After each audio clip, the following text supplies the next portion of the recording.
Ok, voy a empezar hablando de esto, que fue algo que me faltó la vez pasada y de hecho Monse me recordó, yo les había mencionado, esto es rapidísimo, yo les había mencionado que hay causas justas para romper el secreto médico y aunque ese día nada más se las leí y se las recité como tal, ahorita se las estoy poniendo. Entonces, nada más de manera rápida, se rompe el secreto médico si estoy atendiendo a menores de edad, dejen, lo pongo en modo presentación. Si estoy a- a, em, tratando a menores de edad y sus casos pues no son útiles para la epidemiología y para cosas así, se rompe el secreto médico si quiero acceder a la historia clínica de un paciente, bueno, si el paciente quiere acceder a su propia historia clínica o si terceras personas quieren acceder a su historia clínica, pero en el caso de terceras personas necesitamos de sistemas informáticos, en la de la historia, en la persona propia, pues solicitud por escrito, evaluación del paciente por una tercera persona, es decir, otro médico, otro profesional, un juez, una figura legal, etcétera. Aquí varía mucho. Se rompe el secreto médico en la práctica forense bajo la orden judicial. Se rompe el secreto médico para formar a otros médicos, es decir, sí, para estarlos manteniéndolos aprendiendo, etcétera. Y este que es el más importante, para avisar al Ministerio Público en caso de algún delito. Y yo les comentaba que hay 4 delitos en total, que es el internamiento involuntario, es decir, cuando una persona es llevada contra su voluntad a ser tratada, porque no lo necesitamos, abuso infantil o geriátrico de cualquier tipo, mental, psicológico, sexual, el riesgo inminente a un tercero, es decir, si ya dañó a alguien, si está por dañar a alguien, si tienen información que pueda salvar a alguien, se tiene que romper el secreto médico y por un delito declarado por el paciente. Bueno, esto fue lo único que me faltó de la vez pasada y ahora sí, en cuanto a esta segunda parte, pues hoy nos atañe ver un poco sobre las funciones mentales y la neurobiología. Y bueno, este tema yo les había dicho muchísimas veces, me encanta, me encanta, me encanta, porque cada vez lo estudio más, lo entiendo menos, pero lo puedo explicar un poquito mejor. Entonces, vamos a empezar con algo que es fundamental. Bueno, a ver, algo primero antes de hablar de la neurona es reconocer al cerebro como un órgano de suma importancia. Es un órgano que pesa menos de 1,5 kilos en hombres y mujeres, pero que es tan importante porque en el ser humano al menos se ha visto un avance evolutivo enorme pues en este simple órgano. Hay aspectos, hay algunas regiones que se van a encargar de temas tan fascinantes como pues son los aspectos morales, los filosóficos, los religiosos, o sea, en esta máquina podemos implementar un mundo de ideas que nos están ayudando a funcionar como sociedad. El cerebro humano, gran parte de su funcionamiento cognitivo no es lineal. ¿Qué quiere decir? Cuando nosotros aprendemos, cuando nosotros razonamos, cuando nosotros queremos saber algo, no vamos a tener el estímulo y aplicarlo. No, no, eso sería demasiado fácil. Y hay una frase que a mí en lo personal me encanta, me parece que es de es, ahorita les voy a decir el nombre, pero es un filósofo noruego, el autor del Mundo de Sofía, yo creo que muchos hemos leído ese libro, pero tiene una frase increíble que dice, si el cerebro fuese tan fácil como para poder entenderlo, seríamos tan estúpidos como para no poder entenderlo. Ajá. El funcionamiento cognitivo nunca va a ser lineal. Es ramificado, es potencial, es en cascada, pero jamás lineal. Ajá. Vamos a necesitar de millones, de miles, de centenas de neuronas para poder hacer una acción o para poder aprender algo. Entonces, no necesitamos una sola. Lo que quiere decir que su presencia no es debida a la suma de sus partes y por lo tanto es difícil conocer por completo los procesos fisiológicos de cada función. ¿Qué funciones? Las que ahorita vamos a ver. Ajá. Entonces, el cerebro y todos sus procesos también son importantes para los estudios, para las investigaciones. El siglo XXI es el siglo de la genética, de la robótica y de las neurociencias. Entonces, en este siglo se va a ver como nunca, como el siglo pasado fue el siglo de la física y de la química y el antepasado de la biología. Este es el de estas ramas. Bueno, vamos a ver durante el transcurso de estas clases, bueno, de este día, algunas palabras medio extrañas que no vas a conocer tanto, que no vas a estar acostumbrados, pero que van a ser vitales, vitales en verdad en la cultura médica y más si nos interesa neurocirugía, neurología, neurociencias, anatomía, lo que queramos. Ajá. Como las funciones mentales, las náuseas, las praxias, los ciclos circadianos, muchos. Vamos a estar checando. Y bueno, como ven, yo no empecé con el primer tema, porque el primer tema es funciones mentales. Y la cosa con funciones mentales es que necesita de mucha neurobiología y necesita de mucha neurofisiología para poder entenderlas. Entonces, empecé con el segundo tema, que es generalidades anatómicas de las funciones mentales. Es decir, primero vamos a ver anatomía.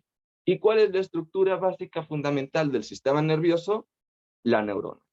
¿Y para qué nos sirve la neurona? Para comunicarnos. ¿Y qué nos va a comunicar? Dejen, pongo el láser. ¿Qué nos va a comunicar? Ideas, pensamientos, acciones, muchas cosas con el fin de poder llevar al organismo a sistemas fisiológicos correctos, complementarios, exactos. Ujú. Todo el cerebro está compuesto por estas células y no solo el cerebro, estamos hablando también del sistema nervioso periférico, estamos hablando de los músculos, o sea, todos los tejidos, casi todos los tejidos tienen neuronas y por lo tanto sistema nervioso.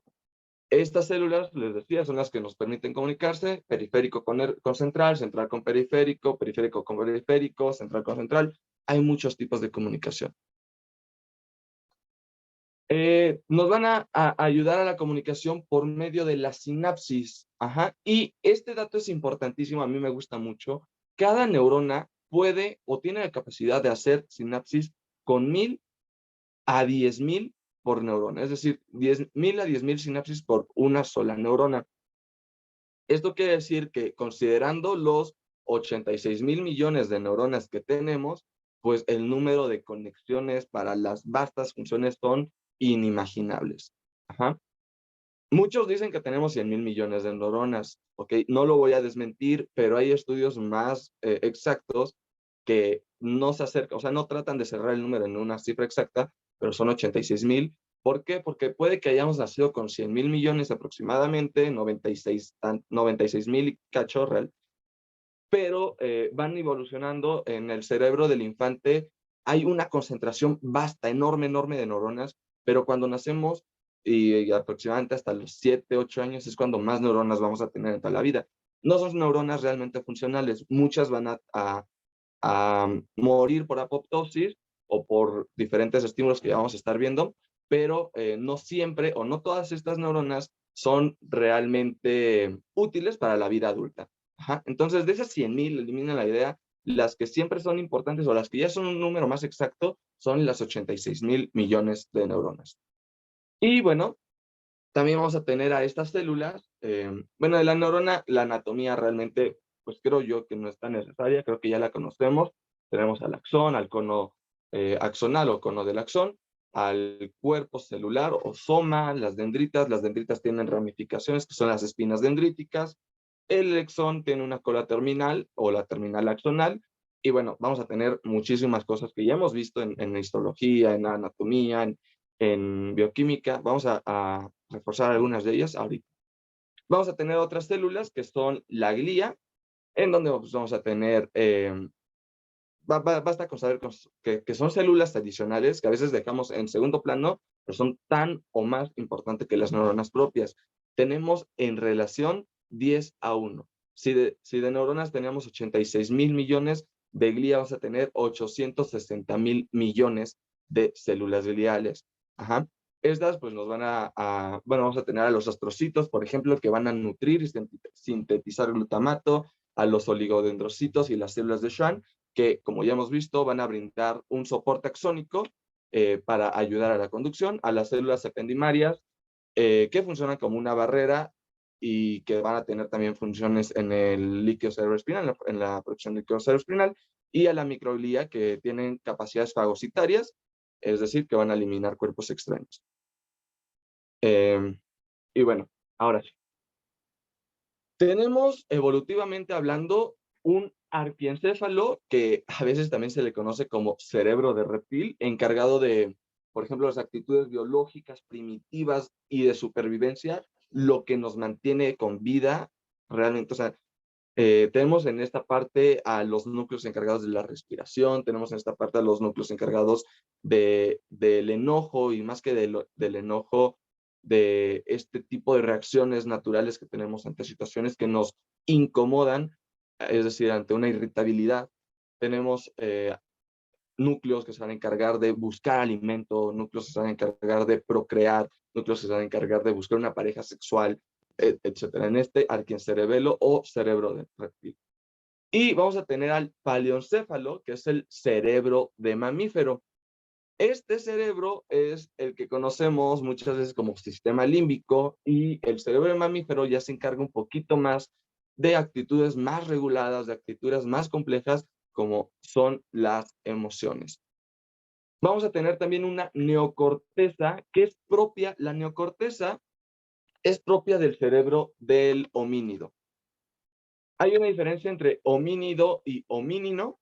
Esta es muy importante. Ahorita se las digo porque lo anoté en un cuadernito, pero ahorita se los digo. Antes quiero examinar este esquema que a mí me encanta. Fíjense cómo en el incremento, en la evolución cerebral, tenemos una curva muy aplanada hasta aproximadamente el Homo habilis. A partir del Homo habilis es cuando empieza a crecer el cerebro de manera descomunal. El Homo habilis, y después del Homo habilis, pues sigue el Homo erectus, el Homo sapiens neanderthalensis y el Homo sapiens sapiens, que somos nosotros. Pero fíjense cómo el Homo habilis, aquí aproximadamente hace 2 millones de años, es cuando empieza a tener un incremento del cerebro. Aquí hay muchas teorías, todas son igual de fascinantes, pero a mí yo la primera que escuché y una de las que más me gusta es aquí, en este puntito donde sube la curva, se empezó a cocinar la carne. Y cuando se empezó a cocinar la carne, pues hubo un proceso evolutivo de millones de años en donde nos dotó con mejores funciones cognitivas, de un cerebro más grande, etc. Pero otros dicen, no, no, no, no, la carne tiene que ver, pero no es importante. Más que la cocción de la carne, se referían al uso del fuego. Otros dicen, no es eso. Aquí en este punto, el Homo habilis empezó a usar herramientas. Ajá. Empezó a usar hachas, empezó a usar lanzas, empezó a usar piedras para conseguir lo que quería. Entonces, también una evolución de millones de años, incrementa el cerebro por procesos que desconocemos o que apenas estamos investigando. Sea cual sea el motivo, en 200 millones de años, considerando que el Homo sí, el astropoide, que ni siquiera un homo, era un tipo de simio, pues considerando que uno de nuestros ancestros más lejanos no tenía un cerebro tan desarrollado como el que tenemos hoy en día, bueno, vean el tiempo en el que se tardó para poder incrementar. Y lo mejor es que incrementó de manera exponencial. Esta es una gráfica meramente exponencial. Un minuto en lo que voy a buscar este libro en donde les tengo que explicar esta diferencia porque es importante, sobre todo en el mundo de la investigación científica.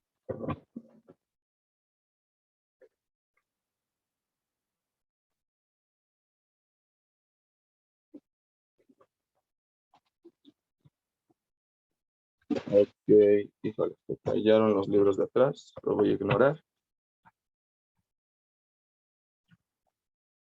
Aquí, ajá, ok, homínido con la D significa o se refiere a los grandes simios, ya sea a los modernos o a los extintos. Ajá. Y homínino con N se refiere nada más a los grupos de homos.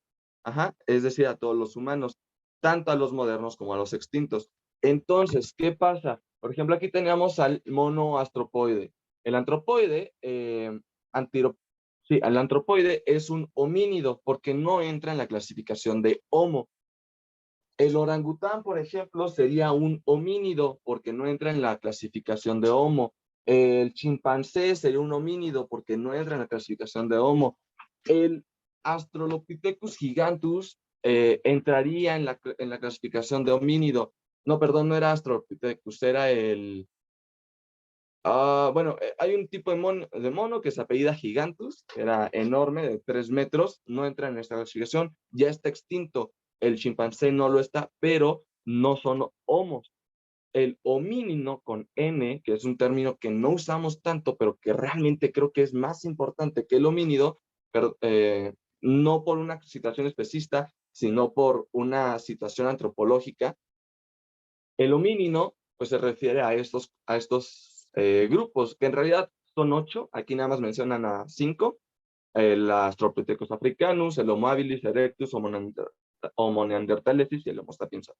Son 8 grandes, nos falta, por ejemplo, ahí al Homo florensis, bueno, el Homo florensis es uno de los que más me gusta hablar, pero no es tema ahorita. Bueno, y ya que me tardé mucho en esta introducción, porque realmente es la introducción, ahora sí, vamos con lo importante. Vamos a empezar con el lóbulo frontal. Yo aquí puse una clasificación numérica de qué tan importante considero que es este órgano, no en la anatomía, no en la vida, sino en la salud mental. Ajá. ¿Qué tantas funciones tienen que regulen a la salud mental? Y a lo mejor ustedes se sacan de onda porque dicen, ¿por qué uno de los lóbulos más importantes del humano, que es el frontal, pues tiene una calificación tan baja? Ahí voy. El lóbulo frontal se encuentra en la región más anterior del cerebro y pues entre tantas vamos a tener, o sea, se va a componer, por ejemplo, de la corteza prefrontal dorsolateral. Miren, aquí tengo un cerebrito.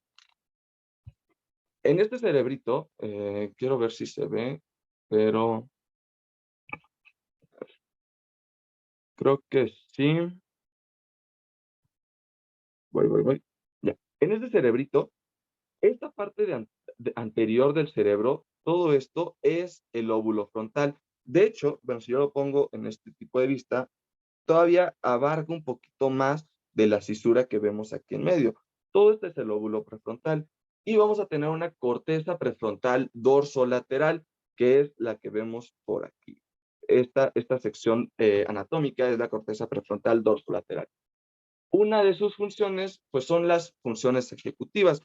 ¿A qué me refiero con esto? Bueno, para empezar, esta corteza es exclusiva de los seres humanos. No hay un solo animal, no hay nada, nadie que tenga este tipo de corteza, la corteza prefrontal dorsolateral. Y es una región de asociación cognitiva, por lo que les decía que tiene funciones ejecutivas. Las funciones ejecutivas son, pues, la flexibilidad cognitiva, es decir, qué tanto podemos cambiar nuestra manera de pensar, la planificación a futuro, la planificación a corto plazo, la inhibición de algunos procesos mentales y la organización. Esas son las funciones cognitivas. Además, la metacognición, el monitoreo, el control de acciones propias y del cerebro, es decir, es nuestro software. ¿Cuál más vamos a tener? Vamos a tener también a la corteza frontal ventromedial, que tiene en el esquema de ahorita, bueno, en el dibujo, pues está la dorsolateral. La ventromedial, pues se refiere a esta parte. Nada más se puede ver, pues desde este tipo de vista, que sería, pues propia de una vista superior del cerebro. Esta corteza, que es la corteza ventral frontal ventromedial, a veces, bueno, ojo, esto se me olvidó. Muchas veces vamos a encontrar que estas cortezas se dividen o las van a clasificar por sus siglas. Entonces, corteza prefrontal dorsolateral es T, P, F, PF de prefrontal, DL dorsolateral. A veces DL en minúsculas. Corteza frontal ventromedial, CF, perdón, VM. Este tipo de clasificaciones le ayudan mucho a los, ya cuando estamos hablando de investigación. Es nuestro raciocinio evolutivo, porque esta zona se encarga de detener y solucionar a los conflictos. Ajá, entonces también se cree que esta zona derecha se va a encargar de los estímulos emocionales positivos y la zona izquierda de los estímulos emocionales negativos. Entonces, como tenemos un cerebro derecho y uno izquierdo, que es un poco mito, un poco verdad, la parte derecha es lo positivo, la parte izquierda es de los estímulos negativos. Vamos a tener una corteza orbitofrontal, que, bueno, por este tipo no se vería, pero si yo secciono una parte del cerebro, es decir, ahorita ya le quité un lóbulo frontal, estaría aquí en el centro, no sería mucho, estaría conectado con el quiasma y pues se iría a la región occipital. Esta región, corteza orbitofrontal, es la zona encargada de la conducta. eh, Vamos a tener que una de sus principales funciones es el procesamiento y la regulación de las emociones, los estados afectivos, la conducta, a eso me refiero. Es un poco más también sistemático lo que hace esta corteza. Y vamos a tener al área precentral. Esta región precentral de la corteza se va a encargar de las áreas motoras primarias y secundarias. ¿Qué son estas? Bueno, hubo un investigador por ahí de los 900, del siglo pasado, que se apellidaba Brodmann, y él dijo, ¿sabes qué? Es que nuestro cerebro tiene funciones muy específicas, que si yo organizo el cerebro en un conjunto de áreas, vamos a poder encargarle a cada área ciertas funciones generales. Y la corteza prefrontal, perdón, precentral, que es la que ahorita les estaba señalando, es decir, donde está el surco. Bueno, aquí ya no se va a ver porque ya destruí tanto el cerebro, pero esta línea sería la corteza precentral. ¿Y a qué me refiero por las áreas motoras primarias y secundarias? Bueno, son las que nos ayudan a iniciar la actividad motriz, en el caso de las primarias, inician la actividad motriz y las secundarias las coordinan y mantienen. Es lo que debemos saber. ¿Hay áreas motoras que debemos conocer a la perfección? Sí, muchas. Pero ahorita les voy a mencionar, por ejemplo, la 44 y 45. Estas se encuentran en una parte, se llama circunvolución frontal, que pues, sería aproximadamente aquí donde estoy mencionando con el mouse, aproximadamente aquí. ¿Y por qué es conocido esta? Porque esta es el área de Broca. El área de Broca es una importante área para la motora del lenguaje. Entonces, ¿qué quiere decir? Que cuando hay una lesión en esta área, se va a producir una afasia de Broca. Las afasias de Broca se caracterizan porque la persona, el paciente, no puede articular las palabras o expresar el lenguaje, pero sí puede recibirlo y entenderlo. Entonces, mnemotecnia. Broca empieza con B de boca. Si yo tengo una afección en el área de Broca, yo no puedo hablar. Yo voy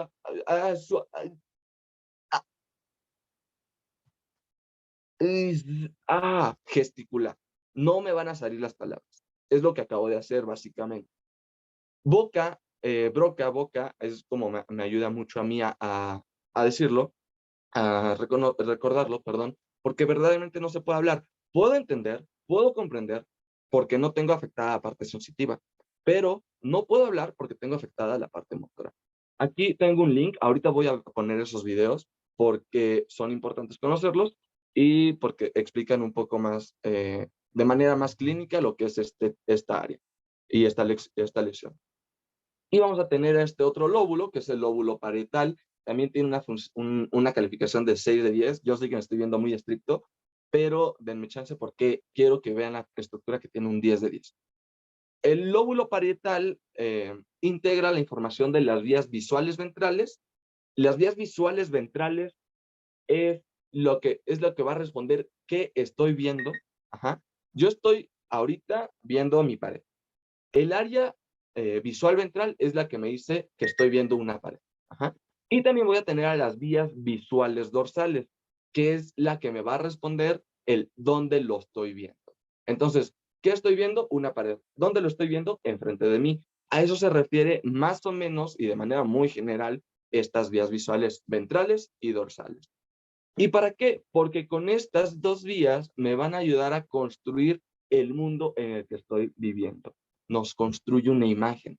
Además, estas vías nos permiten coordinar este lóbulo, perdón, nos va a permitir coordinar los movimientos, ubicarnos en el espacio, nos está implicada en en el reconocimiento y representación de números, de manipulación de objetos.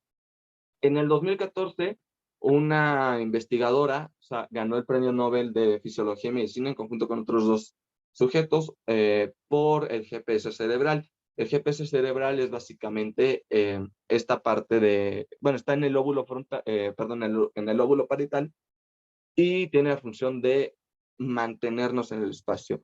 yo sé que la puerta de mi casa está 3 pasos después de mi puerta y 5 pasos a mi izquierda, si doy un giro en 90 grados. ¿Pero por qué yo sé eso? Porque yo tengo una representación geoespacial que voy construyendo con el cerebro. ¿Y por qué yo sé llegar a CU y por qué yo no sé llegar a CU? Bueno, porque a lo mejor tengo esta área más desarrollada que otras personas o menos desarrolladas que otras personas. Ajá.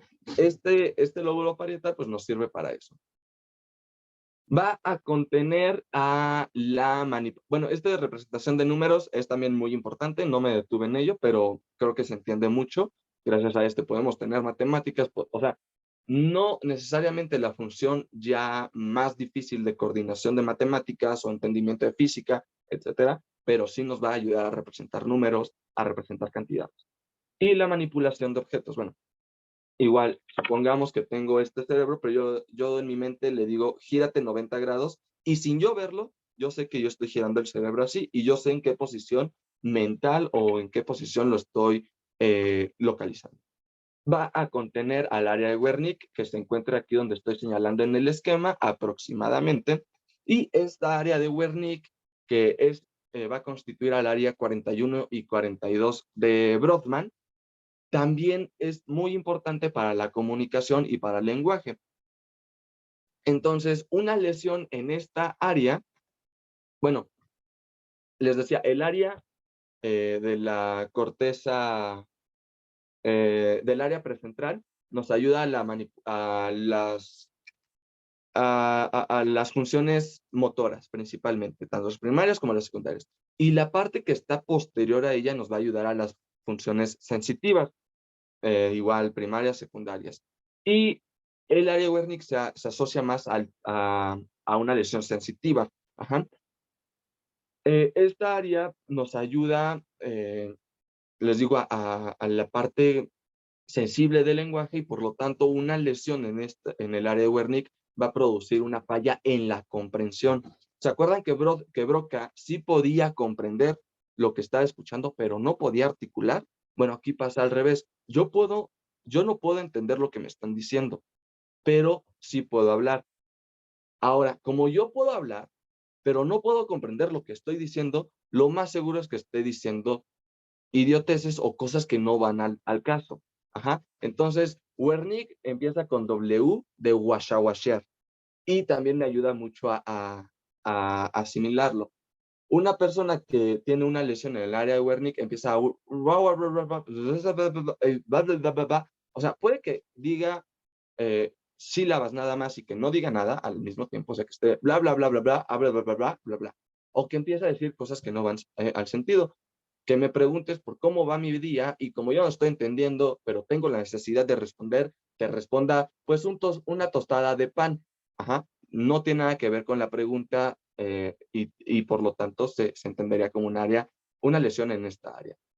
Entonces, este tipo de lesiones, tanto Wernicke como Broca, son muy, muy tristes para la vida del paciente, porque ya nos está eliminando de nuestro contexto, nos está eliminando de nuestro contorno, nos está quitando nuestra máxima de la evolución, que es el lenguaje. Ahorita también voy a ponerles un video, yo creo que en la siguiente reunión, empezando les pongo este video. El sistema límbico es mi 10 de 10.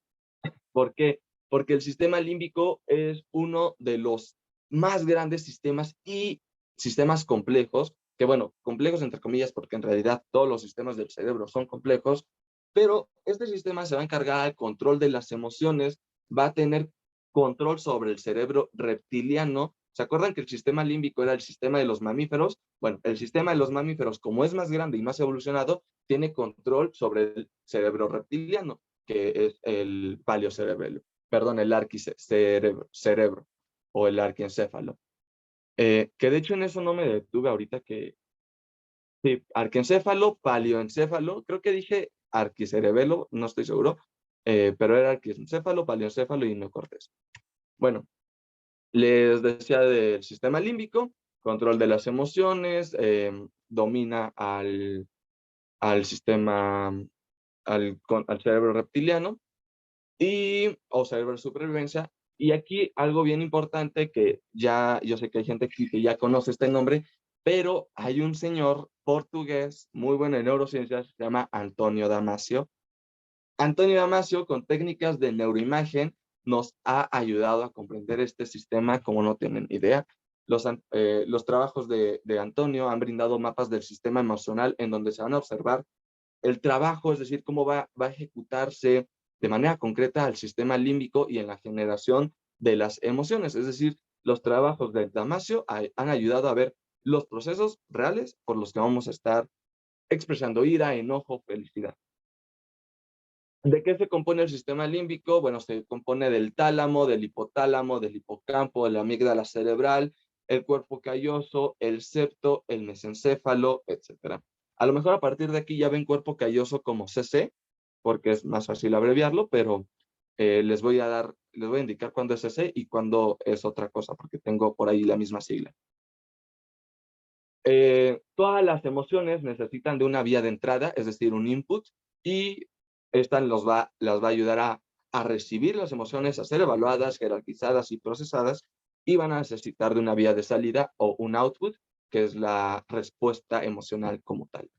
Entonces, miren, este esquema, no me gustan este tipo de esquemas que no explican tanto, pero ahorita les voy a estar diciendo para qué nos va a servir este esquema. Y bueno, vamos a tener estructuras para empezar el hipocampo, que en este caso, pues vean, en diferentes cortes, hay un corte que me gusta mucho porque en verdad se ve el caballito de mar, tal cual. El hipocampo nos va a ayudar de la memoria pues, episódica y la autobiográfica. ¿Por qué estas dos? Porque estos dos tipos de memoria están muy relacionadas con las emociones y el hipocampo se encarga de la memoria emocional, pero también de la memoria un poco más compleja, como vamos a ver después. Vamos a tener a la amígdala cerebral. Bueno, la amígdala cerebral lo que se va a encargar es del centro es el centro del temor, que me faltó una R. ¿Y por qué? Bueno, la amígdala va a registrar los estímulos que va a comprender como aversivos y como funciones va a tener proveer de valentía a la persona que tiene temor. Es importantísima la amígdala porque sin temor no hay valentía y sin valentía no hay evolución. La valentía va a determinar los niveles de sensibilidad de la psique y por lo tanto ante estos niveles vamos a producir respuestas positivas o negativas de estrés. Ante esto vamos a tener diversos eventos en el ambiente y una reestructuración completa de la memoria, porque obviamente la amígdala ya va a saber qué es lo que le da miedo y qué es lo que ya le dejó de dar miedo ante la valentía, porque ya se enfrentó a ese miedo. Una lesión en esta zona, por lo tanto, va a provocar la pérdida de respuestas ante el temor y una personalidad agresiva. Entonces, dicen, qué bueno, si yo no tengo amígdala o si está dañada, no voy a tener miedo nunca. Pues es falso. Si yo no tengo amígdala, yo me voy a convertir en una persona agresiva porque no voy a tener los mecanismos que me van a liberar la fuerza de valentía, ¿saben? Entonces, bueno, esa es la función de la amígdala cerebral. Y vamos a tener a la corteza del cíngulo. Esta corteza es, en la zona posterior, vamos a dividirla, se van a recuperar los recuerdos autobiográficos y pues obviamente fíjense, esta es la corteza del cíngulo, la parte verde, y ¿se acuerdan que les dije el hipocampo es para la memoria autobiográfica? En la zona posterior de la corteza se va a relacionar con el hipocampo de manera o sea, en mayor magnitud que en la zona anterior, y por lo tanto se va a recuperar los recuerdos autobiográficos para el futuro. Esta es en la zona posterior, que es lo que más nos llega a importar. ¿Para qué puede servir más la corteza del cíngulo? Para la atención, pero esto sigue discutiéndose. Ya vamos a ver en funciones mentales que todavía hay que estar bien atentos en esta parte de atención. Otra estructura bueno, el sistema límbico 10 de 10, el diencéfalo 8.5 de 10. Yo ya no puedo dar un 10 después de que vi el sistema límbico. ¿Por qué? Porque como tal, ahorita les voy a hablar del tálamo, pero el tálamo también se incluye en el sistema límbico. Entonces, pues es una estructura propia ¿saben? Y como estamos hablando de puras emociones, salud mental, pues creo que es bastante importante. Bueno, el tálamo va a analizar e integrar las funciones sensitivas y por sensitivas pues me refiero a las vías auditivas, a las vías visuales. Y va a colaborar en la percepción de estímulos térmicos eh, y dolorosos. Entonces, el tálamo, yo tengo un video por ahí que es muy chistoso, es una persona que recibía unos melones tan separando la fruta para venderla y recibía, creo, melones, sandías, no sé qué era, y los pasaba nada más conociendo el peso. Entonces llegaba, lo lanzaba, llegaba, lo lanzaba, llegaba, lo lanzaba. De eso se encarga el tálamo. El tálamo es la vía de relevo por experiencia, por excelencia, perdón. Y entonces el tálamo recibe lo que escuchen y lo que ven. Ojo, no va a recibir, el tálamo no recibe nunca jamás vías olfatorias. El tálamo no puede recibir olfato. Entonces, lo que veo y lo que oigo lo recibe el tálamo y me ayuda a estimular mecanismos ante lo que veo y lo que oigo para ver si suelto un estímulo mecánico, un estímulo térmico, un estímulo doloroso. También de lo que siento, es decir, la termocepción. Todas las funciones mentales superiores, que son las que vamos a ver, van a tener un caminito por el tálamo, van a tener un relevo en el tálamo. Se van a complementar. Y así como las funciones básicas del cerebro, como el ciclo del sueño y vigilia, que también se va a ver, o el estado de alerta, pasan por el tálamo.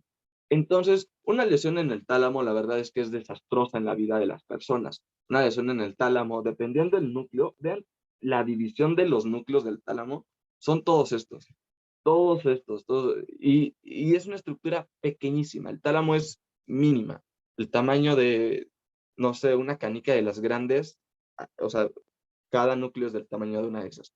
Es muy pequeño y tiene tantos núcleos. No es tanto la importancia de conocerlos ahorita, esto lo tenemos que ver en neuroanatomía, pero tenemos lateral dorsal, lateral posterior, hay muchísimos. Todos estos tienen importantes funciones. Ya va a terminar la sesión, si se vuelven a meter, continuamos y pues nada, voy a terminarla de una vez porque nos acaba en un minutito.